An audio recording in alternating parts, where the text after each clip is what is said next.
మన్యం జిల్లా కొమనాడ మండలంలో లాబేషు గ్రామంలో ఈ రోజు ప్రజా సంఘాల సాధనా కమిటీ ఆధ్వర్యంలో ప్రత్యేక సమావేశం ఆంధ్రప్రదేశ్ ఆదివాసీ గిరిజన సంఘం జిల్లా కమిటీ నాయకులు హెచ్ రామారావు అధ్యక్షతన ఏర్పాటు చేయడం జరిగింది।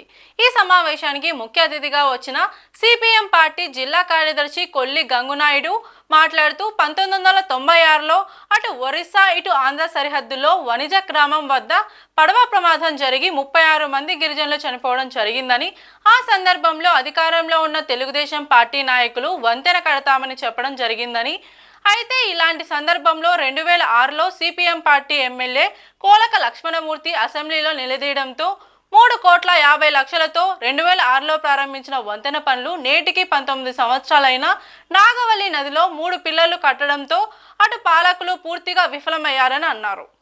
కొమరాడ మండలమే కాకుండా కుర్పాము, జిఎంవలస, గుమ్మలక్ష్మీపురం మండలం ప్రాంతంలో ఉన్న ప్రజలకు కూడా ఈ కొమరాడ ప్రాంతంలో అనేకమైన సంబంధాలు ఇవన్నీ ఉన్నాయి। వీళ్ళందరికీ ఉపయోగమైన పూర్ణపాడు లాబేసు వంతెన ప్రారంభించి 19 సంవత్సరాలు అవుతున్నా ఇప్పటికి కూడా పూర్తి చేయకపోవడం ఘోరం।